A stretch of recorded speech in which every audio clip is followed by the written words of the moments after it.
One Piece chapter 997. First of all, amazing chapter. We had a lot of great moments, and man, you can really feel the tension coming. If the next 3 chapters are going to be like this, then I cannot imagine what we're going to be getting for chapter 1000. And talking about chapter 1000, that is supposedly coming out in the first week of January, making it the first chapter of the year, which is very fitting because it's almost like we're entering a new era of One Piece. Chapter review on titles are going to be 4 digits now. It's definitely once in a lifetime milestone. It's actually insane when you think about it. But I will say that Oda might be trying to start a war between the Sanji fans and the Zoro fans, because in this chapter we literally had Sanji at his lowest, while on the other hand Zoro at his best. And obviously this is going to cause a storm in the community. These two fan bases are going to collide. There's going to be a lot of Sanji hate on the timeline, so just get ready for that. But again, execution is key, so there is some hope for Sanji. But talking about Sanji, the chapter pretty much starts off with him, so let's dive into that first. Now, coming off of the last chapter, as we expected, the person that Sanji heard was indeed Black Maria, or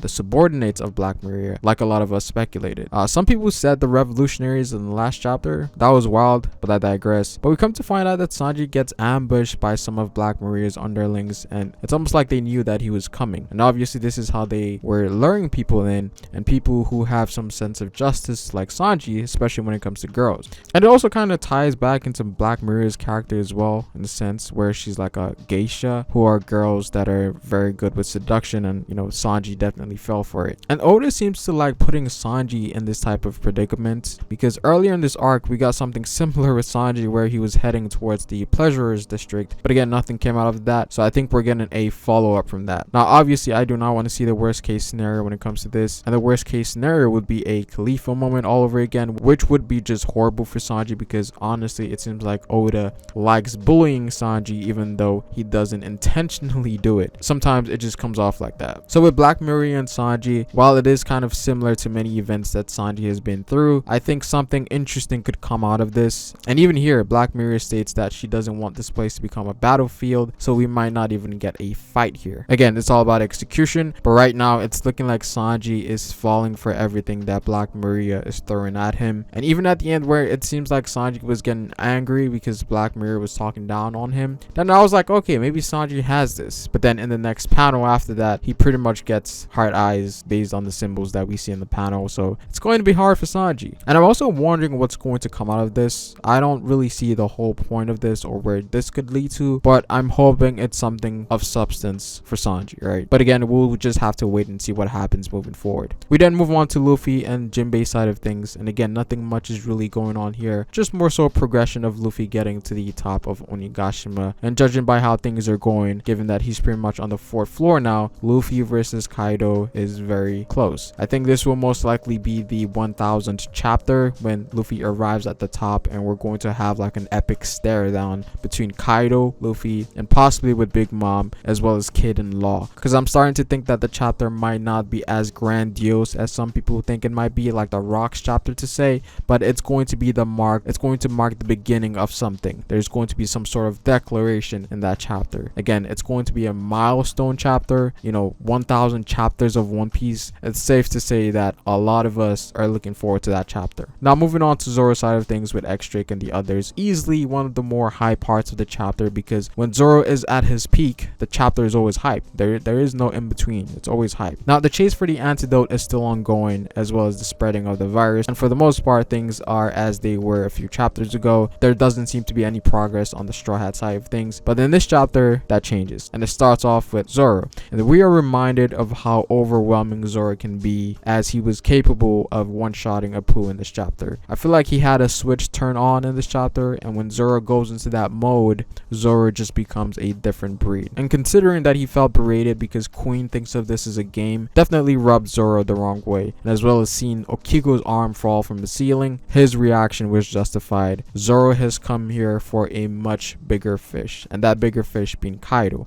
And Zoro even makes a declaration here that his goal wasn't to play around, but to cut down a man who is revered to as the strongest in the world. I mean, we knew Zoro was going to play a role in the battle against Kaido ever since he got Enma, and the foreshadowing here and there, but at this point it is very glaring that he might actually have a much bigger role to play other than just cutting Kaido. Now granted, I do give Apu some credit here because he was holding these guys for quite a few chapters now. Both Zoro and X-Drake individually teenagers that should be some of the strongest physical fighters amongst the supernovas. And from what we can gather here, most of Apu's attention was taken by X-Drake, in which Zoro took the chance to deal a fatal blow on Apu, because again, Zoro's fighting style, it always comes down to a one shot, because getting cut by a sword is much different than being punched by someone. Swordsmen, for the most part, in One Piece have a one hit, one shot potential in terms of their attack, again, which easily makes Zoro one of the more dangerous fighters amongst the supernova. Interestingly, we also get a scene about Zoro jokingly having Conquerors Hockey. Now, because of the fact that Onigashima was trembling, Brook assumed that Zoro's Conquerors Hockey was making the island shake. And again, this has been a very huge theory since the eons of time itself, from what I can remember. Again, this might be Oda trying to spell it out for us for a potential future moment that might actually, possibly take place. And if it doesn't happen in this arc, I don't think it's going to happen at all. Wano has to be the arc Zoro awakens Conquerors Hockey. Now, with the antidote being in possession of Chopper after Apu's defeat, things are heading in the right direction, because Chopper has now figured out the composition of the virus, so it's not going to take long before Chopper develops a cure for everybody else to take. And apparently we come to find out that the way to counter the virus is to use fire on the ice demon, as it is a virus that freezes the body. Granted, fire is not going to cure you, but it will stop the spread of the virus, which will give Chopper enough time to make the antibodies. And given that Marco is also here, this is going to make the progress a lot easier, because he should be able to stop the spreading with his own fire. But then again, Marco did also mention that his fire doesn't actually have the same properties as normal fire. But again, we do know that Marco's flames are special, so it's very likely that it will play some role in all of this. Now, we end off the chapter with the entire island of Onigashima trembling, and we get an explanation from Yamata as to what is going on. And apparently, dragons can generate flame clouds, which allow them to fly, which we have seen from Kaido numerous times, and as well as Momo when he uses his Devil Fruit ability. But in this case, Kaido is using those flames on the entire island, which is absolutely insane, because Onigashima is a massive island,